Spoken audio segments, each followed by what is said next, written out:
مدينة بوسعادة بولاية مسيلة للمطالبة بترقيتها إلى ولاية منتدبة، حيث يصر المحتجون على التعجيل بتلبية مطلبهم، رافضين فتح قنوات الحوار ما لم ينزل إليهم الوزير الأول حاملا معه الإعلان المنتظر. تقرير نسيم إبراهيمي. الشعب يريد بوسعادة ولاية، الشعب يريد بوسعادة ولاية. أسبوع من الاحتجاجات لم يثني سكان بوسعادة عن مواصلة المطالبة بترقية دائرتهم إلى ولاية، فالجو العام في هذه المدينة الهادئة عادة يوحي بأن مظاهر غلق الطريق وشل المدينة ستستمر، والاعتقاد الراسخ هو التيمن بما قام به سكان الجنوب، أي الاعتصام حتى تلبية المطالب. رانا نحوسوا عليها من 74. انا ما عشتش في 74 89. مي حاب نعيش، حاب نشوف ولايه بوسعاده نحوس عليها ولايه وانا عايش. غدوه مانيش عايش، نحب خويا يعيشها، حابوا يشوفها، حابوا يعيشها، حابوا يشوفها. كفانا يا سلال، كفانا يا سلال.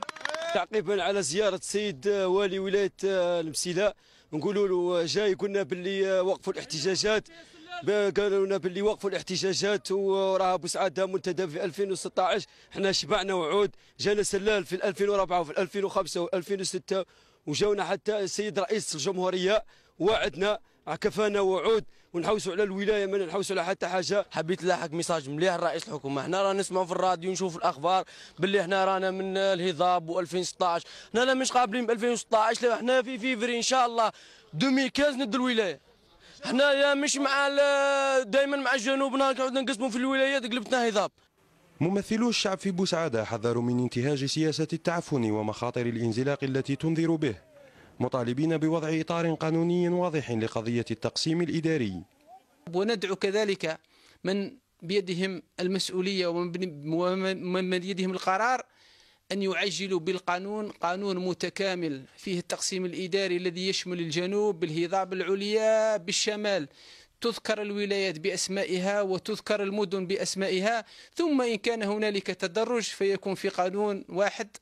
فلا علينا إن كانت بوسعادة في الهضاب العليا 2016، ولا علينا إن كان الشمال في 2017، ولا علينا إن كان أبناء الجنوب الكبير في 2015. أن نتمنى أن بوسعادة تتجنب الانزلاقات الخطيرة التي تحوم بها خاصة في هذه الأثناء، فكل شيء الآن مغلق، المدينة معزولة، السكان يعانون من بعض المشاكل التي بدأت تظهر جراء هذه العزلة، وكذلك يأملون أن يسمعوا خبرا مفرحا من السيد رئيس الجمهورية حتى يعلن على الوعد ويعلن هذه البشارة التي وعدوا بها. محتجو بوسعادة وإن أكدوا على سلمية حركتهم الاحتجاجية طالبوا بنزول الوزير الأول إليهم قبل أن تخرج الأمور عن السيطرة، فهل سيتم احتواء الوضع في ظل استقالة السلطات المحلية التي تعتبر السبب الأول في انعدام قنوات الحوار مع الشعب؟ ولمزيد من التفاصيل نربط الاتصال بالإعلامي أحمد قرطي. أحمد، صف لنا الوضع في بوسعادة.